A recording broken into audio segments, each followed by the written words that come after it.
요한복음에는 예수님께서 행하신 7개의 표적이 있습니다. 첫째는 갈릴리 가나에서 물로 포도주를 만드신 이적입니다. 둘째는 예수님께서 말씀만으로 왕의 신하의 아들을 고쳐주신 일입니다. 셋째는 오늘 말씀에 나오는 베데스다 사건입니다. 38년 된 병자를 고쳐주신 이적입니다. 요한복음 5장 1절을 같이 읽겠습니다. 그 후에 유대인의 명절이 되어 예수께서 예루살렘에 올라가시니라.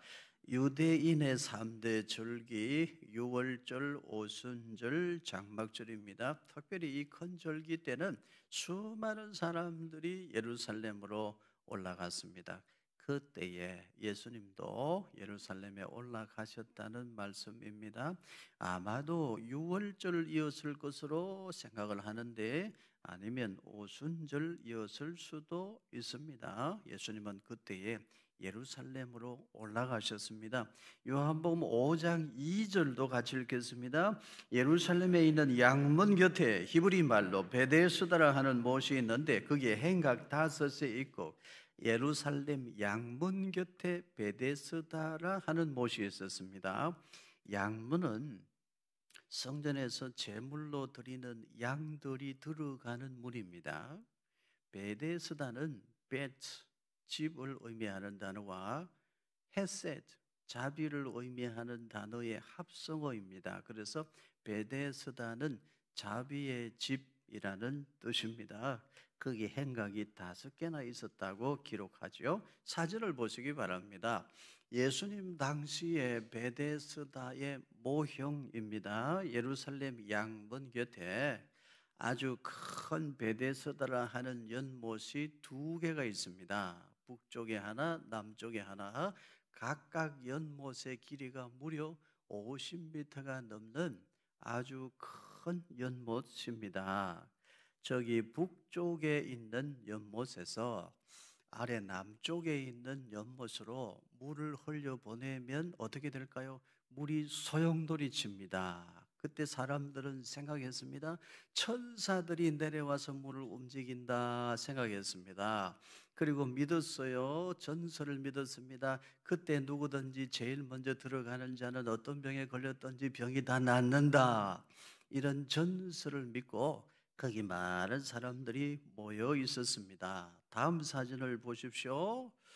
북쪽 연못이 있던 자리에 지금 남아있는 유적입니다. 북쪽에 있던 연못이고요. 다음 사진을 보시면 남쪽에 있던 베데스다 연못인데 깊이가 매우 깊지요. 아주 깊이가 깊습니다. 다음 사진을 보시면 행각, 거기 베데스다 연못 가에 있던 행각이 있던 자리입니다. 여러분, 왜 저기에 큰 연못이 2개나 있었을까요? 행각이 왜 5개나 있었을까요? 베데스다 연못은 사실은 빗물 저장소입니다. 빗물을 모아서 만든 아주 큰 연못이었습니다. 베데스다 연못은 빗물 저장소, 크게 물을 모아놓은 연못이었습니다. 예루살렘은 고지대, 지대가 높아요. 비도 많이 내리지 않습니다. 그래서 빗물을 모아서 저렇게 큰 빗물 저장소, 연못을 만들어서 사용했습니다. 행각이 5개나 저기에 있었대요. 제법 큰 규모였다는 것이죠. 질문입니다. 왜 예루살렘 양문 곁에 저렇게 큰 빗물 저장소가 있어야 했을까요? 왜 저기에 빗물을 모아둔 큰 연못이 하나도 아니고 2씩이나 있어야 했을까요? 거기에 왜 행각을 5개나 지어 놓아야만 했을까요? 여러분, 베데스다 연못은 정결 예식을 행하던 장소입니다. 양문으로 들어온 제물로 하나님께 드려질 양들을 저기 베데스다 못에 물을 퍼다가 깨끗이 씻었습니다. 하나님께 제물로 드리기 전에 깨끗이 씻어야 되죠. 그리고 사람도 베데스다 못에서 깨끗이 씻고 정결하게 하고서 그리고 성전 안으로 들어가는 것입니다. 그래서 거기에 많은 물이 필요했고요, 큰 연못도 필요했고 많은 행각도 필요했던 것입니다. 요한복음 5장 3절과 4절을 같이 읽겠습니다. 그 안에 많은 병자, 맹인, 다리 저는 사람, 혈기 많은 사람들이 누워 물의 움직임을 기다리니 이는 천사가 가끔 못에 내려와 물을 움직이게 하는데 움직인 후에 먼저 들어가는 자는 어떤 병에 걸렸든지 낫게 되미러라. 사람들이 베데스다 못에서 깨끗이 씻고 성전 안으로 들어갑니다. 정결하다, 깨끗하다, 합격을 받은 사람은 성전 안으로 들어갑니다. 그러나 깨끗하다고 합격을 받지 못한 사람은 성전 안으로 못 들어가요. 거기에 행각에 머물러 있는 것입니다. 깨끗한 사람들, 정결한 사람들은 성전 안으로 들어가지만 부정한 사람들은 성전 안으로 못 들어가고 거기 행각에 머물러 거기 멈추어 지내는 것입니다. 율법은 너무나 냉정합니다. 베데스다 행각에는 몸이 병들어 아픈 사람들이 거기 모여 머물러 있었습니다. 왜일까요, 여러분? 예수님 당시에 사람들은 병을 죄의 결과로 인식했습니다. 질병은 죄의 결과물로 인식을 하고 병든 사람을 부정한 사람 취급했습니다. 예수님의 제자들이 예수님께 이런 질문한 적이 있죠. 라비요, 이 맹인이 앞을 못 보는 이 사람이 이렇게 된 것은 누구의 죄 때문입니까? 예수님의 제자들도 예수님께 그렇게 질문하던 시절입니다. 병든 사람은 죄 지어서 그렇다. 질병은 죄의 결과물이다. 병든 사람은 부정한 사람이다. 그렇게 생각하던 시절입니다. 그러니까 그들은 성전 안으로 못 들어가는 거예요.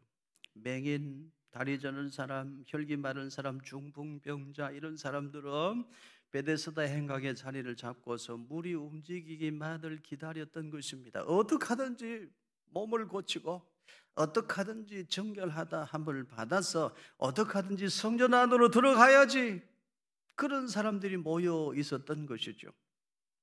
그런데 그들이 믿고 의지했던 것은 무엇입니까? 막연한 전설이었어요. 미신이었어요.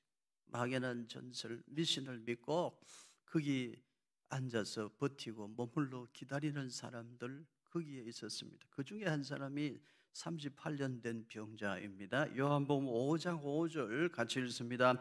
거기 38해 된 병자가 있더라. 베데스다 행각 거기에 무려 38년 된 병자도 있었습니다. 3일도 아니고 3년도 아니고 38년입니다. 어떻게 하든지 몸을 고치고 나도 성전 안으로 들어가야지, 그렇게 버티고 버틴 세월이 무려 38년입니다. 대단한 집념의 사람입니다. 포기를 모르는 사람이죠. 그러나 너무 안타까워요. 어떻게 하든지 정결하다 함을 입어 성전 안으로 들어가야지. 그런데 믿고 기대고 의지하는 것이 뭐예요? 막연한 전설이요. 막연한 전설 하나를 믿고 거기 38년 동안 거기 머물러 기다리고 있는 것입니다. 참으로 슬픈 일이죠. 여러분 상상해 보시기를 바랍니다. 38년 된 병자가 거기 베데스다 목가에 있는 행각이 있습니다. 거기 모든 병든 사람들이 다 모여 있어요. 몸을 스스로 움직이지 못하는 사람, 일어나 걷지도 못하는 사람, 여기저기 멍들고 상처난 사람, 앞을 못 보는 사람, 그런 사람들이 거기 모여 있어요. 사람들이 성전 안으로 들어가기 전에 적선해주는 음식으로 연명하는 사람들, 멍들고 병들고 아픈 사람들, 그리고 장기간 노숙 생활로 인해서 찌든 냄새에 진동하는 사람들, 그 사람들이 거기 모여 있어요. 여러분 한번 상상해 보시기를 바라요. 예루살렘 행각에 모여 있는 사람들, 38년 된 병자의 모습을 한번 상상해 보세요. 장기간 노숙 생활한 사람의 모습이 어떤 모습이었을까요? 거기 냄새는 어떤 냄새였을까요?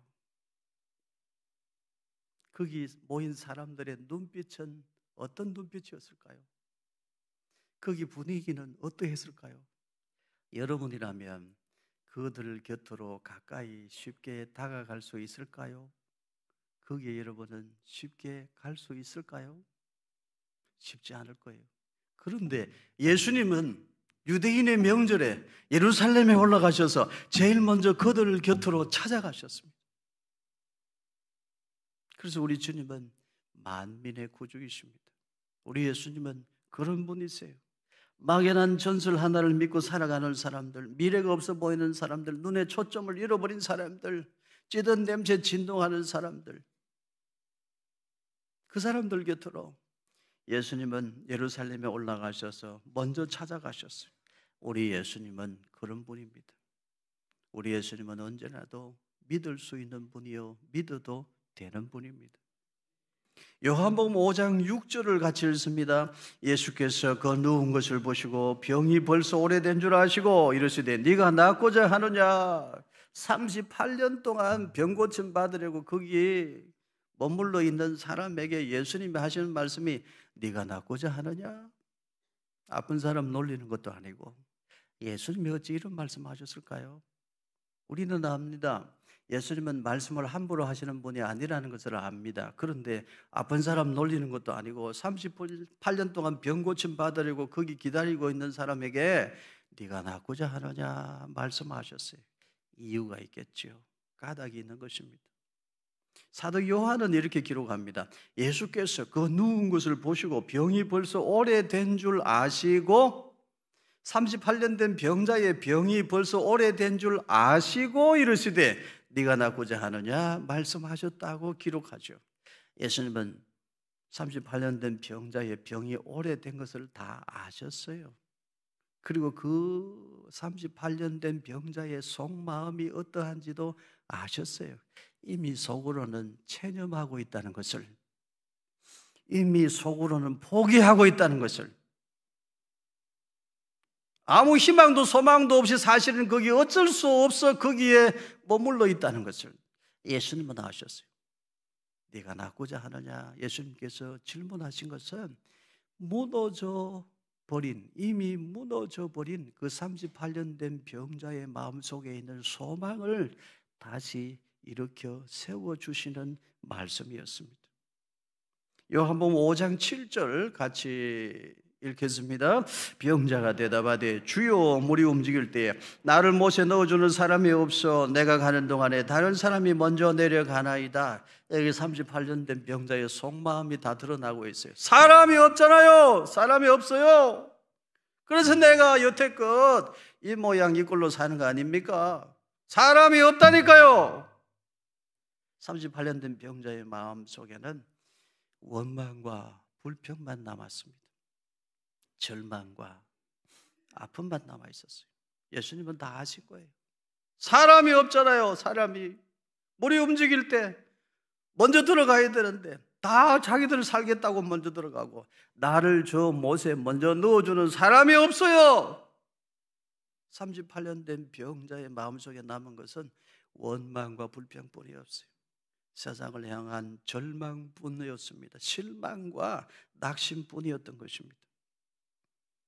그래서 예수님이 그 38년 된 병자에게 찾아가신 거예요. 참으로 슬픈 세상이죠.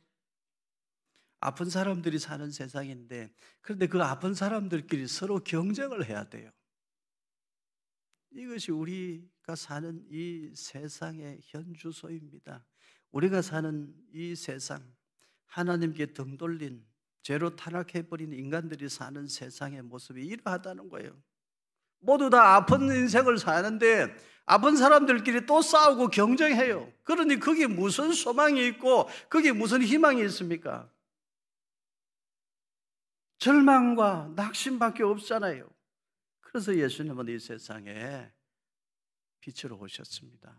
그래서 예수님이 이 세상에 길이요 진리요 생명으로 오셨어요. 예수 그리스도 안에 있으면 누구라도 다시 소망의 사람이 되는 줄로 믿습니다. 예수 그리스도 안에서 모든 인생은 다시 소망을 품을 수 있는 줄로 믿습니다. 예수 그리스도 안에서 모든 사람은 진실로 새로운 피조물 되는 것을 믿으시기를 바랍니다. 주님 안에 있으면 우리 몸도 고침받고 영혼도 고침받을 수 있습니다. 주님만이 우리의 구주이심을 믿으시기를 바라요. 예수님만이 길이요 진리요 생명이 되십니다. 예수님은 우리의 전 인격을 새롭게 만들어 새로운 피조물로 만들어 주십니다. 예수님은 우리로 하여금 다시 하나님과 교통하는 사람이 되게 하셔요. 예수님은 우리에게 잃어버린 천국 잔치의 기쁨을 다시 가져다 주시는 분이심을 여러분 믿으시기를 바랍니다. 이 구원의 복음을 여러분 가슴 깊이 붙들고 사시기를 바랍니다. 요한복음 5장 8절과 9절을 같이 읽겠습니다. 예수께서 이르시되 일어나 내 자리를 들고 걸어가라 하시니 그 사람이 곧 나와서 자리를 들고 걸어가니라. 드디어 예수님 38년 된 병자에게 말씀하셔요. 일어나라. 너 자리를 들어라. 걸어가라. 말씀하셔요. 막연한 전설 하나를 믿고 거기 38년 동안 버티며 살던 눈빛이 흐려져 버린 그 사람에게 주님 찾아가셔서 네가 낫고자 하느냐 먼저 말씀하시며 무너져 버린 소망을 다시 이렇게 세워주시고 그리고 말씀하셔요. 일어나라. 너 자리를 들어라. 걸어가라. 말씀하셔요. 너도 일어나서 성전 안으로 들어가야지. 너도 일어나서 하나님 만나러 가야지. 나는 너를 이렇게 세우려고 왔다. 나는 네가 다시 하나님 앞으로 갈 수 있도록 길 열어주려고 왔다. 나는 네가 일어나는 것을 보고야 말 것이다. 나는 네가 다시 일어나 하나님 앞으로 걸어가는 것을 보고야 말 것이다. 일어나라. 지난 세월의 아픔을 들고 일어나라. 걸어가라. 하나님 앞으로 걸어가라. 주님이 그 말씀을 하셨어요. 그 말씀 하시려고 예수님은 유대인의 큰 명절에 예루살렘으로 올라가셨고 제일 먼저 가련한 사람들, 희망을 잃어버린 사람들 곁으로 찾아가셨어요. 네가 일어나 자리를 들고 가는 모습을 나는 보고야 말 것이다. 일어나라.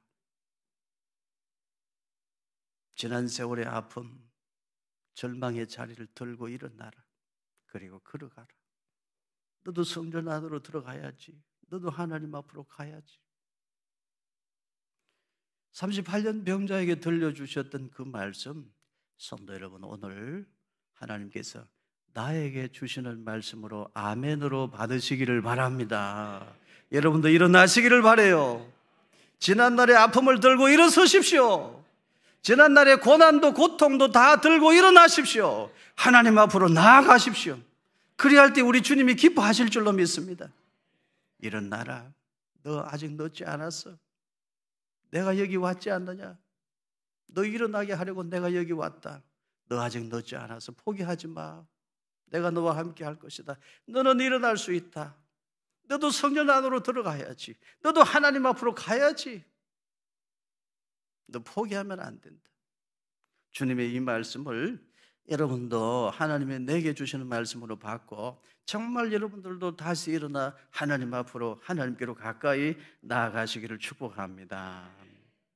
이제 요한복음 5장 10절을 보십시오. 우리 같이 읽습니다. 유대인들이 병난 사람에게 이르되 안식일인데 네가 자리를 들고 가는 것이 옳지 아니하니라. 여러분, 이게 또 무슨 말인가요? 38년이나 된 병자를 예수님이 고쳐주셨어요. 박수 쳐야 될 일이잖아요. 축하하고 축복할 일이잖아요. 그런데 옳지 아니하니라, 옳지 않다, 너는 자리를 들고 일어나면 안 된다 말하는 희한하고 이상한 사람들이 여기 있었어요.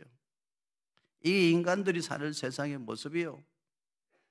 38년이나 된 병자의 그 아픔을 주님이 어루만져 고쳐주셨으면 박수치고 축하해야 될 일인데 옳지 않다, 옳지 아니하니라 말하는 사람들이 있었어요. 이렇게 교만한 사람들이 어디 있나요? 교만은 그 속성이 하나님 사랑이 없어요. 교만은 그 속성이 이웃 사랑이 없어요. 자기만 아는 이기주의로 가득한 거예요. 교만을 버려야 돼요. 여기 유대인들의 교만을 보십시오. 바리새인들의 교만을 보십시오. 예수님이 병자를 이렇게 세웠는데도 옳지 않다 말하는 이 교만한 사람들을 보시라고요. 이게 인간들이 사는 세상입니다. 이런 교만이 어디 있습니까? 예수님이 아픈 사람 고쳐주셨는데 옳지 않다, 옳지 아니라 그렇게 말하는 사람들, 이 바리새인들, 유대인들의 모습을 보십시오.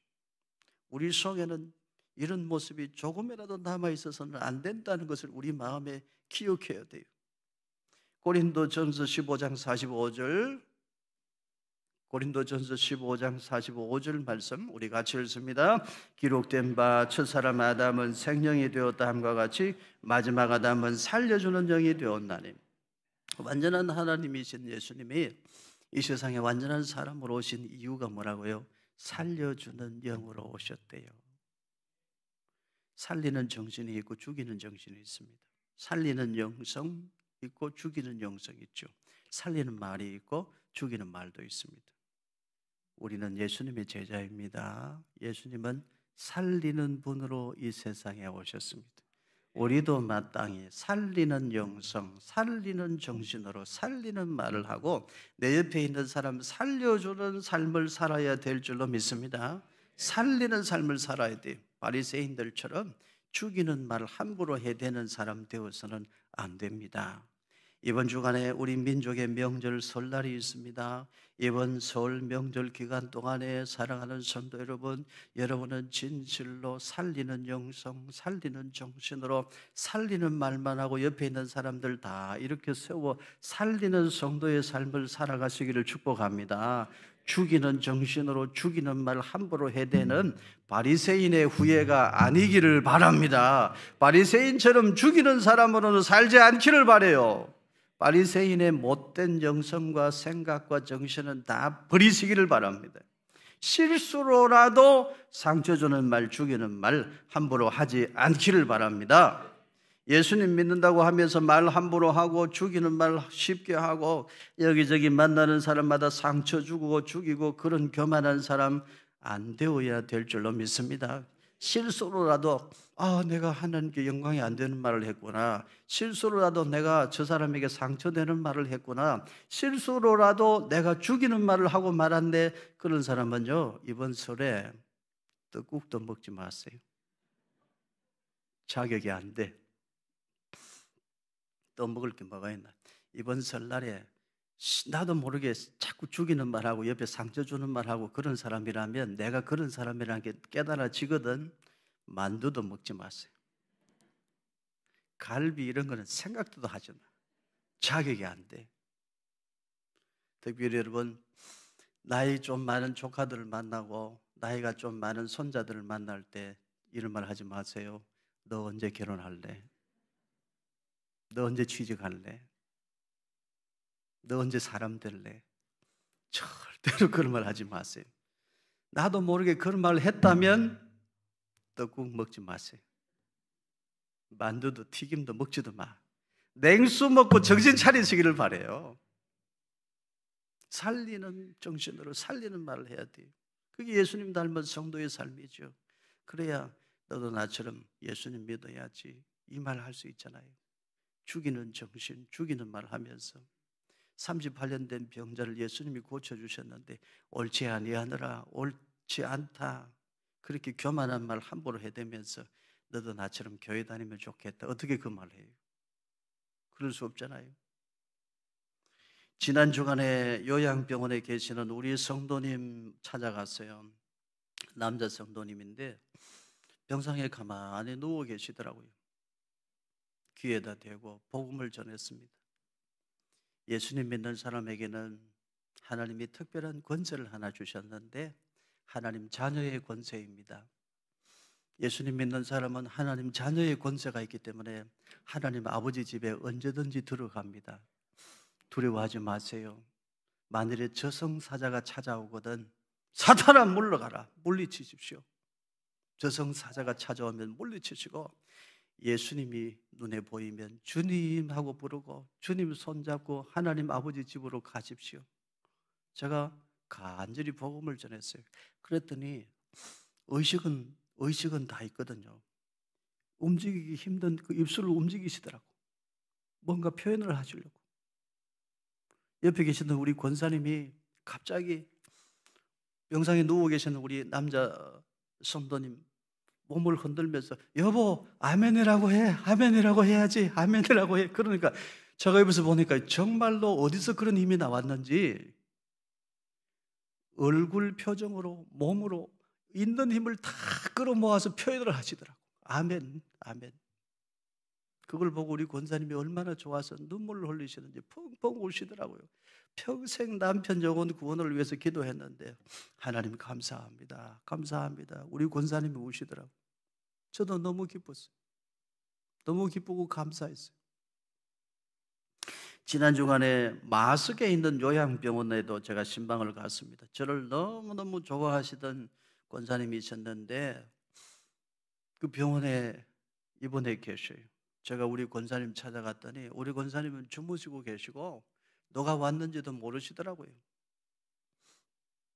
누가 왔는지도 전혀 모르고 그냥 병상에 누워 계셔요. 그런데 제가 성경책을 들고 그 병실 안으로 들어서는데 한 분이 얼마나 밝게 웃으시면서 손을 흔드시는지 저를 향해서 막 반갑다고 손을 흔들어요. 오라고 오라고 손을 흔들어요. 나는 그분을 몰라요. 모르는 사람이야. 그런데 제가 성경책 들고 가니까 얼마나 반가워하시는지 막 손을 흔들고 있는 힘을 다해서 일어나서 오라고 오라고. 아마 교회 다니는 분 같아요. 제가 다가가서 손을 꼭 잡아드렸죠. 제 손을 놓질 않아. 나는 그분을 신방 간 게 아닌데, 그분 만나러 간 게 아닌데 제 손을 잡고 안 놓아주는 거야. 그래서 내 오른손은 그분한테 뺏기고 이렇게 돌아서서 우리 권사님 쳐다봤어요. 편안히 주무시더라고. 축복하며 기도해드리고 왔어요. 여러분 이걸 기억하십시오. 어쩌면 우리가 서로 사랑할 수 있는 시간이 그리 많지 않을 수도 있습니다. 아픈 세상, 힘든 세상인데요. 서로 사랑할 수 있는 시간이 어쩌면 많이 안 남았을 수도 있어요. 그런데 여러분 우리 서로 경쟁하고 다투고 서로 죽이는 말하고 상처 주는 말하고 그렇게 살았어야 되겠습니까? 사랑하는 성도 여러분, 살리는 정신으로 살리는 말을 하고 예수님이 우리에게 부탁하신 것처럼 내 옆에 있는 사람 나 자신처럼 아끼고 사랑하고 여러분 우리 그렇게 살아야 될 줄로 믿습니다. 요한복음 5장 16절과 17절 같이 읽습니다.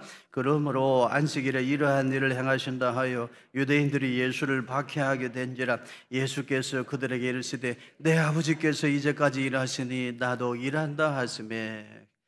예수님은 38년 된 병자를 일으켜 살려주셨습니다. 그런데 그 일로 인해 예수님은 죽음의 길로 들어서게 되셨습니다. 안식일에 해서는 안 되는 일을 했다고 유대인들이 예수님을 핍박하기 시작했어요. 38년 된 병자의 고침은 예수님이 십자가의 길로 가심으로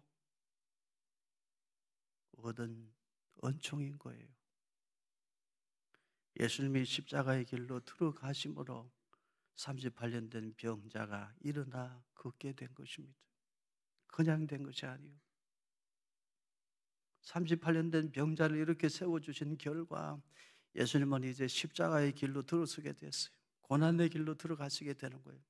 그런데 예수님 말씀하셔요. 나는 이 일을 중단할 수 없다 말씀하셨어요. 왜냐하면 이 일이 내 아버지의 일이기 때문이다. 내 아버지께서 지금도 이 일을 하신다. 살리는 일을 하신다. 나도 그 일을 한다. 이 일을 포기할 수가 없다. 내 아버지께서 일하시니 나도 일한다. 내 아버지께서 영혼 살리는 일을 하시니 나도 그 일을 한다. 이 일을 포기할 수 없다. 예수님은 그렇게 말씀하셨어요. 여러분 기억하십시오. 예수님이 하시는 일은 살리는 일입니다. 죽이는 일이 아닙니다. 그런데 예수님이 하시는 일은 내가 죽어 너를 살리는 일입니다. 이것이 십자가의 도입니다. 이것이 하나님의 지혜입니다. 이 하나님의 지혜 십자가의 도를 세상 사람들은 몰라요. 상상하지도 못하고요. 생각도 못하는 일이요.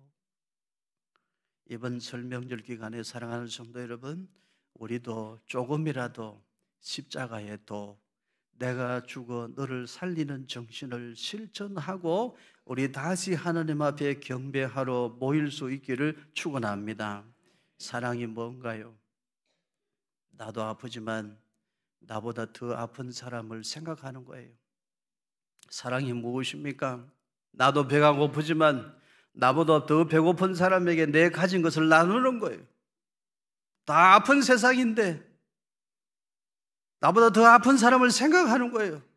경쟁하는 것이 아니고 다 아픈 사람인데 나보다 더 아픈 사람 생각해 주는 거예요. 배고픈 사람 내 가진 것 나누는 거예요. 예수님은 우리에게 그렇게 살란 말씀하셨어요. 그렇게 살아갈 때 하나님이 기뻐하시고 하나님의 영광이 우리와 함께 한다 말씀하셨어요. 이번 설 명절에 특별히 착한 행실이 필요합니다. 예수님께서 우리에게 부탁하셨어요.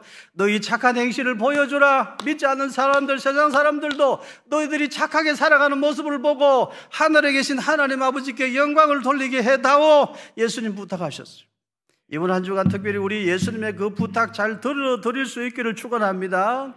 다사로니 교회 성도는 세 가지를 버립니다. 평소에 말씀을 잘 들었는지 못 들었는지 이제 시험 치는 시간이에요.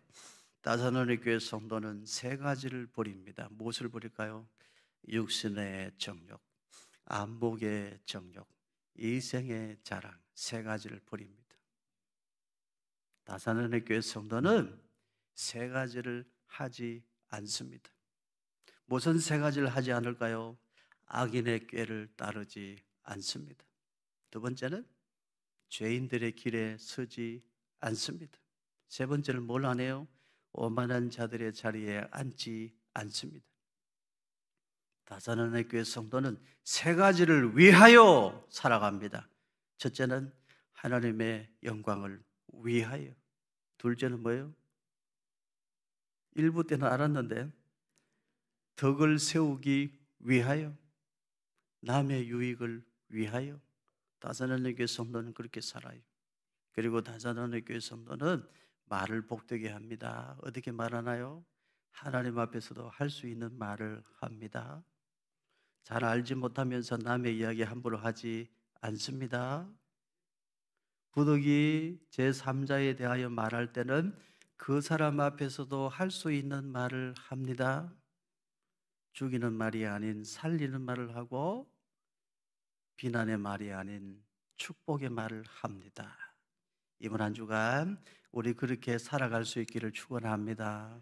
그렇게 잘 살아드리고 주님 기뻐하시는 삶을 살아드리고 오는 주일에 더 건강한 모습으로, 더 행복한 모습으로 우리 함께 모여서 우리 목소리 높여 더 힘껏 하나님께 찬송 올리고 더 하나님이 기뻐하시는 예배 드릴 수 있기를 예수님 거룩하신 이름으로 축원합니다.